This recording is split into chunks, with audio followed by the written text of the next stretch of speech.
27 साल के software engineer युवराज मेहता की गड्ढे में डूबने से जान चली जाती है और इसमें नोएडा अथॉरिटी की जो है लापरवाही वो ये सामने निकल कर आ रही है कि यहाँ पे किसी भी तरीके की कोई बैरिकेटिंग कोई एहतियात जो है यहाँ पर नहीं बरता गया है। अभी जो बैरिकेड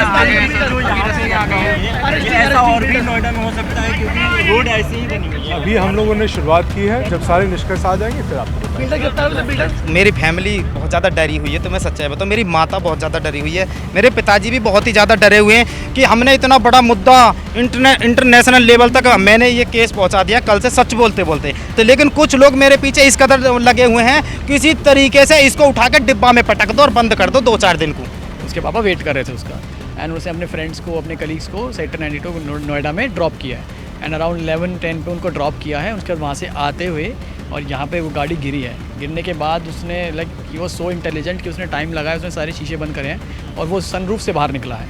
और लेटने के ऊपर आने के बाद उसे ये भी दिख गया है कि गाड़ी डिसबैलेंस हो रही है, तो वो लेट गया है और लेटते पापा को कॉल किया कि पापा मैं लेट गया हूँ और ऐसे मैं नाले में हूँ, आप प्लीज़ कार के जी कार के ऊपर पे लेट गया है ताकि डिसबैलेंस ना हो कार। अदरवाइज़ अगर वो एक तरफ हो जाता तो गाड़ी उसी पर डूब सकती थी, वो गिर सकता था क्योंकि उसे तैरना नहीं आता था। सिक्योरिटी के नाम पे तो आप देख लीजिए, यदि सिक्योरिटी होती तो ये दूसरा हादसा ही नहीं होता जी। क्या है, ये लापरवाही तो प्रशासन की है। हम तो काफ़ी टाइम से देख रहे हैं पानी भरा हुआ है और 2-3 साल से ऊपर ही हो गए पानी भरे हुए। देखिए ये वो रोड है जहाँ से लड़का आ रहा था। बता दें कि जो युवराज मेहता है वो गुड़गांव में एक कंपनी में सॉफ्टवेयर इंजीनियर है और वो रात 9:30 बजे ऑफिस से छुट्टी होने के बाद अपने दोस्त को ड्रॉप करते हुए अपने घर आ रहा था। सेक्टर 150 का ये इलाका है, नोएडा सेक्टर 150 का, और इसी रास्ते से लड़का आ रहा था। यहाँ पर यू टर्न भी है। लोग बता रहे हैं कि यू टर्न में जो है वो यहाँ पर कोई साइन नहीं दिया गया है, किसी भी प्रकार का यहाँ पे जो है वो रेडियम से वर्क नहीं किया गया है ताकि उस पर लाइट रिफ्लेक्ट हो और लोगों को लगे कि हाँ यहाँ से यू टर्न लिया जा रहा है या फिर यहाँ पे टर्निंग है। ये जो अभी जो आपको दिख रहा है बैरिकेड, ये उस वक्त मौजूद यहाँ नहीं था।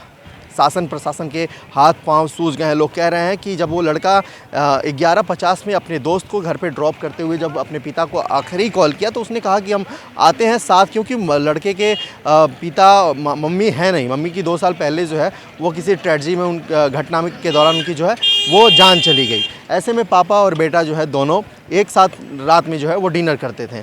उस दिन लड़का लेट था, लड़का आ ही रहा था कि अचानक उसकी गाड़ी जो है अनकंट्रोल्ड हो गई और सीधे जाके ये गड्ढे में गिर गई। बताया जा रहा है कि ये गड्ढा जो है वो किसी मॉल के कंस्ट्रक्शन के लिए जो है वो खोदा गया था। लगभग 3 फ्लोर बताया जा रहा है, ऐसा कि 3 फ्लोर जो है वो अंदर जो है वो गहरा है और इसमें नोएडा अथॉरिटी की जो है लापरवाही वो ये सामने निकल कर आ रही है कि यहाँ पे किसी भी तरीके की कोई बैरिकेटिंग कोई एहतियात जो है यहाँ पर नहीं बरता गया है, जिसके बाद से गाड़ी जो है वो अंदर खाई में चली जाती है, पानी में चली जाती है। और लड़के को ये लगता है कि ये कोई बहुत बड़ा गड्ढा नहीं है, ये नाला है, क्योंकि पानी से बदबू आ रही थी। उसने अपने पिता को फ़ोन किया और कहा कि मैं इस जगह पे हूँ।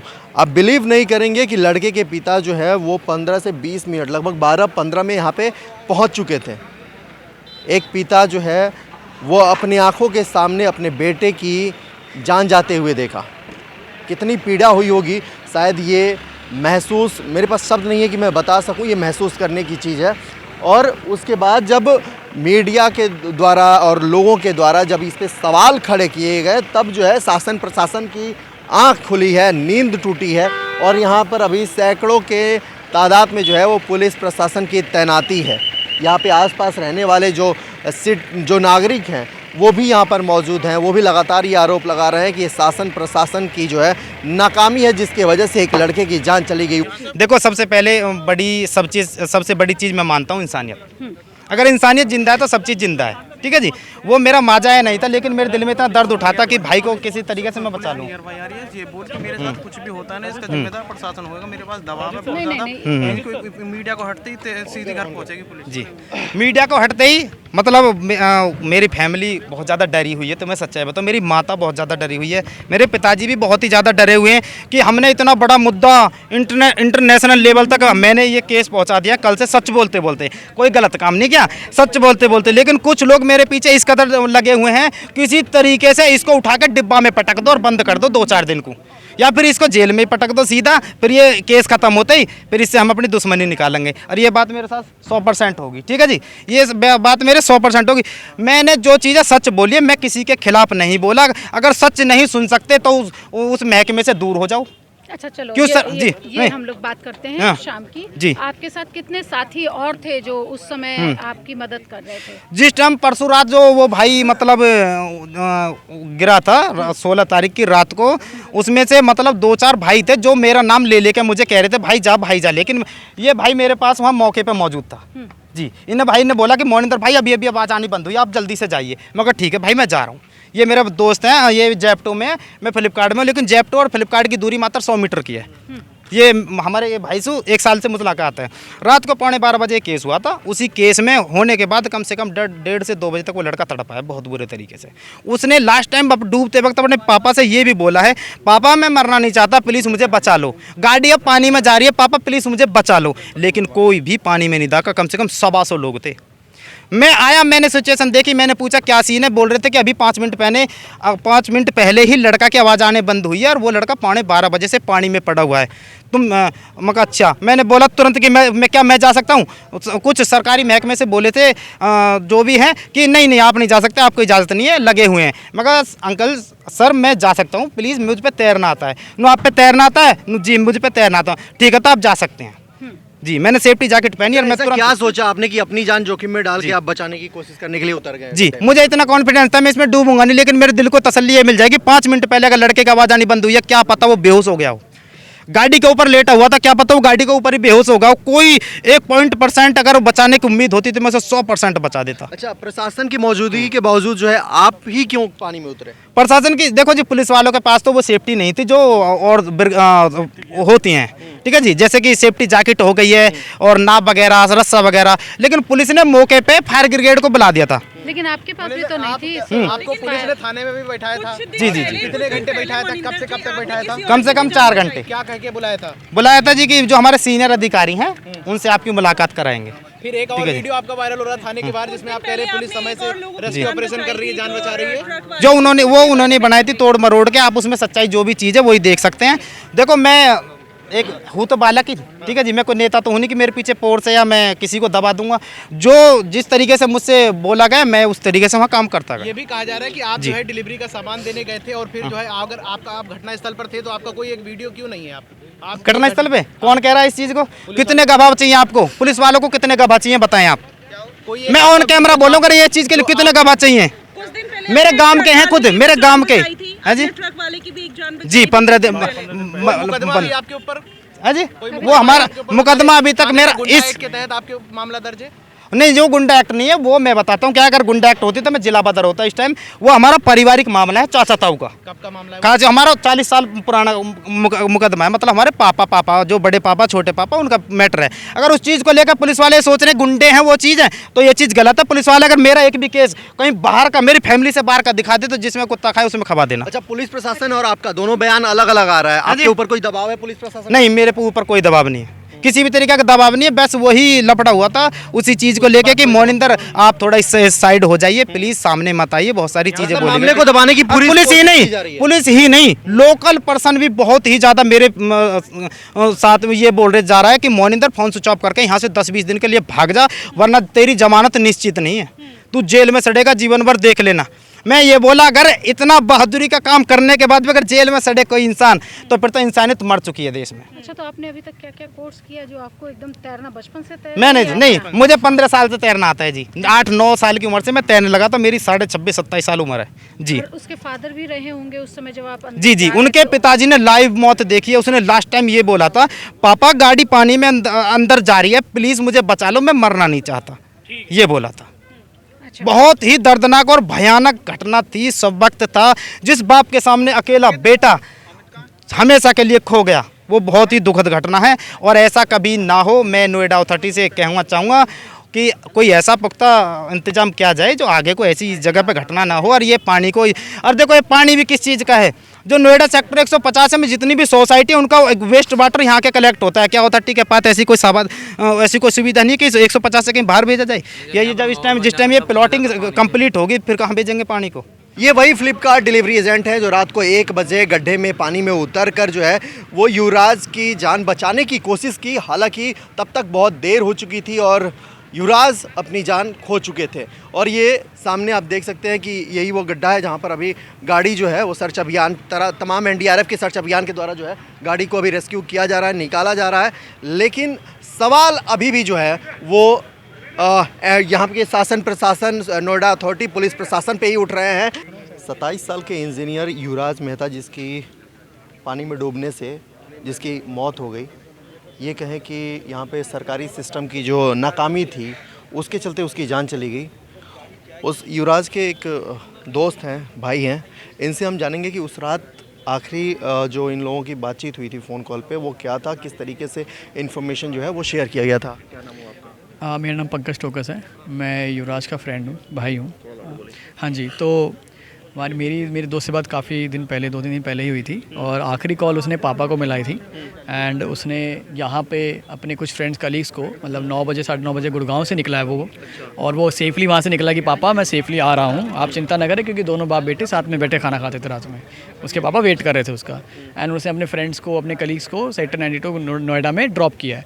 एंड अराउंड 11-10 पे उनको ड्रॉप किया है। उसके बाद वहाँ से आते हुए और यहाँ पे वो गाड़ी गिरी है। गिरने के बाद उसने ही वॉज सो इंटेलिजेंट कि उसने टाइम लगाया, उसने सारे शीशे बंद करे हैं और वो सनरूफ से बाहर निकला है। और लेटने ऊपर आने के बाद उसे ये भी दिख गया है कि गाड़ी डिसबैलेंस हो रही है, तो वो लेट गया है। और लेटते पापा को कॉल किया कि पापा मैं लेट गया हूँ और ऐसे मैं नाले में हूँ, आप प्लीज़ कार के जी कार के रूप पे लेट गया है ताकि डिसबैलेंस ना हो कार। अदरवाइज़ अगर वो एक तरफ हो जाता तो गाड़ी उसी पर डूब सकती थी, वो गिर सकता था, क्योंकि उसे तैरना नहीं आता था। किसी इंसान को जिसको तैरना नहीं आता वो बाहर निकलना उसके लिए बड़ा मुश्किल होता है कि हल्का सा डिसबैलेंस हो, क्या पता गिर ही जाए। लेकिन उसके बाद भी उसने कॉल किया है कि पापा आप मुझे बचा ले, मैं मरना नहीं चाहता हूँ। उसके बाद उसके फादर आए हैं 12:07 पे फादर यहाँ आ चुके हैं। 12:15 तक तो मतलब सब कुछ यहाँ पे पुलिस यहाँ पे आ चुकी थी। 11:15 में लड़के ने अपने हाँ बिल्कुल नहीं, कॉल तो उन्होंने 11:15 11:20 पे किया था। 12:15 तक यहाँ फादर वगैरह भी आ चुके थे। उनके कॉल्स के डिटेल मैंने खुद चेक किए हैं, ठीक है। और उसके बाद 2:45 तक इनका लास्ट कॉल गया है। 2:35 पे जो कॉल गया, फिर 2:40 पे जो कॉल गया, उसके बाद वो कॉल मिला ही नहीं वहाँ पे। लेकिन तब तक वहाँ पे क्या हो रहा था कि यहाँ पे सारी पुलिस फोर्सेस सब तो अवेलेबल थे, सब लोग ट्राई कर रहे थे। अंकल जी भी होप में थे और वो लड़के को भी लगा नहीं होगा कि ऐसा है, अदरवाइज़ वो कहीं ना कहीं हमें कॉल कर सकता था। मैं वसंत कुंज में रहता हूँ, मुझे भी स्विमिंग आती है, मैं उसका बेस्ट फ्रेंड हूँ। I was one of the best swimmer. And अगर वो मुझे कॉल कर देता 12 बजे भी कर देता तो शायद 12:40 में मैं ही आगे कूद जाता। मैं ये डेमोन्स्ट्रेशन आज भी करके दिखा सकता हूँ, लेकिन there is no point in kind of सब, ठीक है। नाउ द थिंग इज़ कि जब उसने कर दिया, ठीक है, उसने कॉल कर दिया, वो सब आ गए हैं।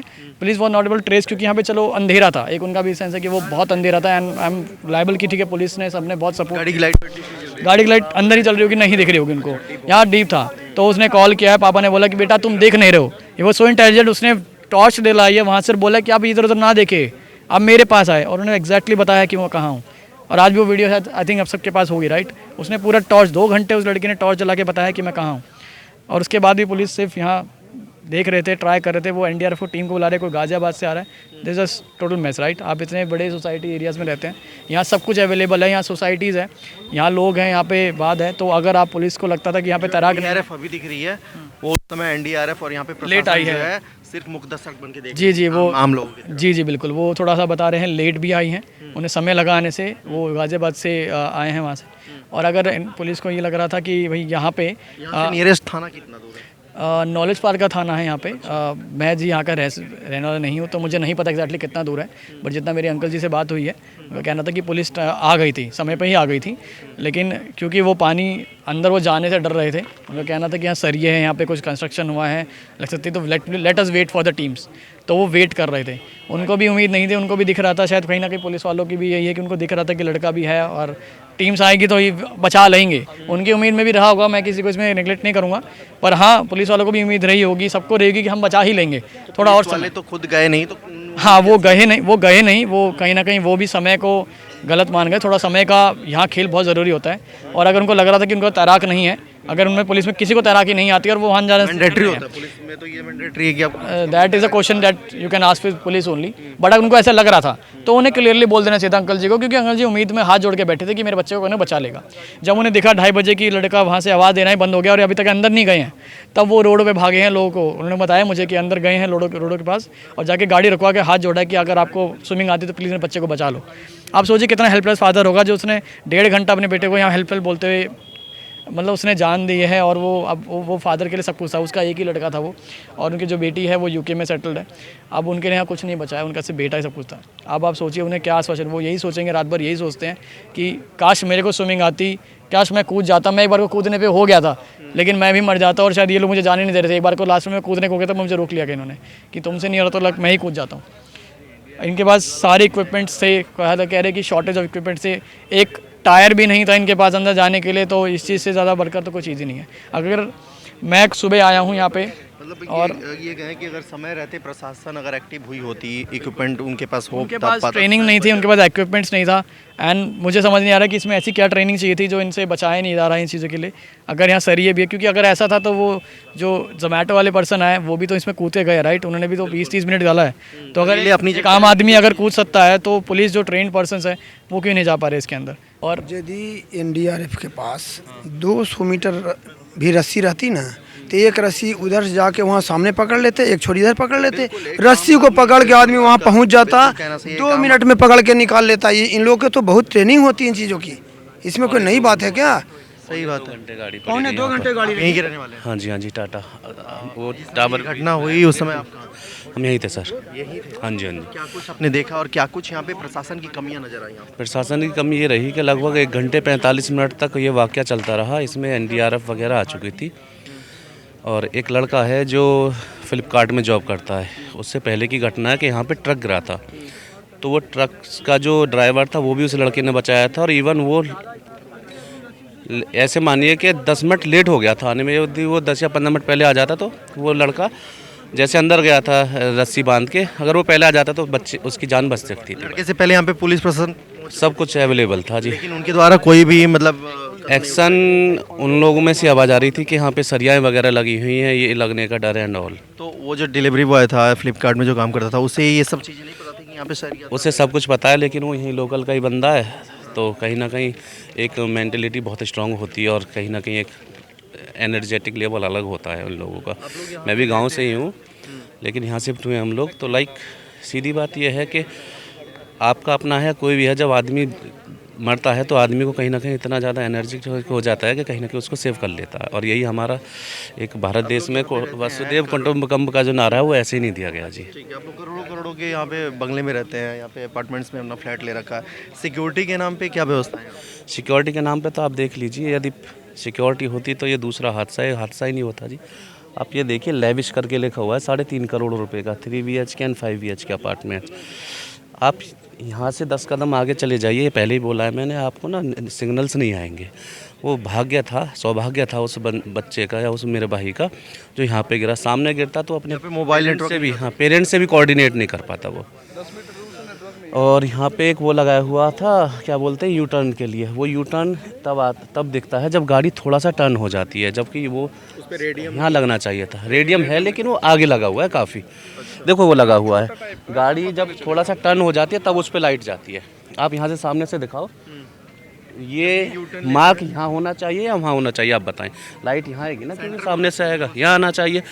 15 मीटर आगे लगा हुआ है, जब गाड़ी टर्न हो जाएगी तब उस पर लाइट जाएगी। तो ये व्यवस्था पहले से ही करनी चाहिए थी। और ये जो यहाँ का प्रशासन है उसका बहुत बड़ा फेलियर है। मैं बहुत ऑनेस्टली होकर बोल रहा हूँ, ये बहुत बड़ा फेलियर है। और इसको राइट टर्न की जगह ना डेथ टर्न का एक सिंबल लगा दें तो ज़्यादा बेस्ट रहेगा। अब आँखें खुली हैं, प्रशासन हमेशा तब आँखें खुलती है जब कोई ना कोई व्यक्ति उसकी आहुति चढ़ जाता है। और पहले बच गया था ड्राइवर, लेकिन वो भाई हमारा वो आहुति चढ़ गया। वो बड़ी गाड़ी, वो ट्रक था, यदि वो छोटी गाड़ी होती तो definitely he would also drawn here, वो भी डूब गया होता यहाँ पे। तो ये बहुत बड़ी नाकामी है, ऐसा नहीं होना चाहिए था बेसिकली।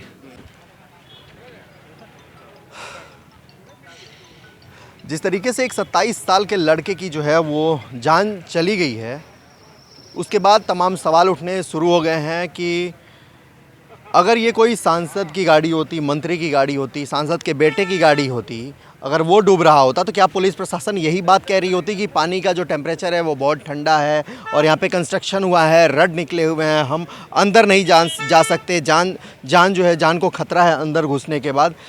ये तमाम सवाल जो है वो हर किसी के दिमाग में आ रहे हैं और हर ये जो है ये किसी को भी जो वो है वो सोने नहीं देगा, क्योंकि यहाँ पर रहने वाले लगभग हज़ारों की संख्या में आबादी है और सबसे डेवलपिंग एरिया है ये नोएडा का, क्योंकि यहाँ पे करोड़ों अरबों की जो है इंफ्रास्ट्रक्चर जो है वो यहाँ पर रेडी है और रियल एस्टेट का सबसे बड़ा अड्डा माना जाता है नोएडा। ये बताइए, अगर एक सामान्य लड़के की जगह पे कोई सांसद और मंत्री का अगर लड़के की गाड़ी होती तो क्या इस प्रकार से ही दलील दी जाती प्रशासन द्वारा कि पानी ठंडा है और कंस्ट्रक्शन एरिया है, रड निकले हुए हैं? नहीं, ऐसा तो कहा नहीं जाता कि, लेकिन चीज़ें क्या है, ये लापरवाही तो प्रशासन की है। हम तो काफ़ी टाइम से देख रहे हैं पानी भरा हुआ है और 2-3 साल से ऊपर ही हो गए पानी भरे हुए। अब जो बंदा अगर कहते हैं यहाँ के इसमें पानी ठंडा था तो लड़का डिलीवरी बॉय भी कूदा। उसके लिए पानी ठंडा नहीं था? नहीं, पानी तो सबके लिए ठंडा था, लेकिन वो बचने को बच सकता था अगर टाइम पे उसे बचाया जाता।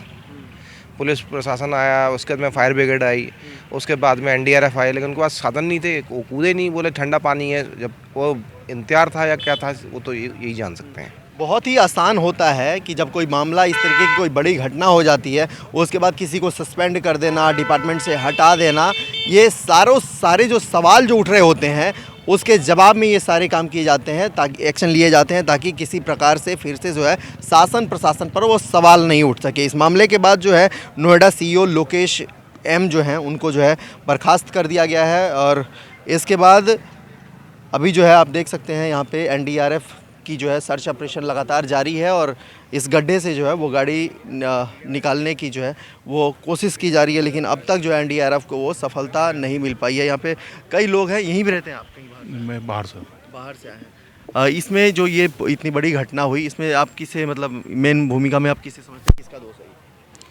किसके चलते? ये पुलिस प्रशासन का है। जब यहाँ पे होने के बाद भी अगर वो नहीं देख पा रहे, नहीं कर पा रहे हेल्प, तो क्या कर सकते हो? पुलिस भी आ गई है। यहाँ पर लोग करोड़ों के जो है फ्लैट्स लेके रहते हैं, तो उनको तो अभी पता चल गया होगा ना कि जीवन का कीमत कितना है, क्या है। वो तो डरे हुए हैं, सब लोग डरे हुए हैं। यहाँ पे लोग जिसके भरोसे हैं वो खुद किसी और के भरोसे हैं। यहाँ पे पुलिस प्रशासन के भरोसे आदमी यहाँ पे रह रहा है, बड़े बड़े दूर दराज से जो है गाँव से आ रहा है यहाँ पे, अपने गाड़ी कमाई से जो है करोड़ों के फ्लैट्स ले रहा है, लेकिन वो जिसके भरोसे है वो खुद भगवान भरोसे है।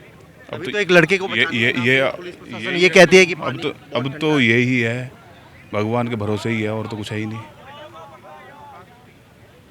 लोग डरे हुए हैं बहुत ज़्यादा, इसमें लोग डरे हुए हैं और लोग ये भी बता रहे हैं कि ये कई सालों से, लगभग 2-3 सालों से ये गड्ढा ऐसे ही है, ऐसे ही पानी भरा हुआ है, लेकिन प्रशासन जो है वो आँख पर चादर लगाकर जो है पट्टी बांधकर वो सोई हुई थी। अब तक प्रशासन को इसकी बिल्कुल ही ज़रूरत नहीं समझ में आया कि इसे जो है बैरिकेड लगाना चाहिए, इसका जो है रिनोवेट करना चाहिए और ये जो पानी जो जल जमाव है इसका निकासी का जो है वो प्रबंध करना चाहिए।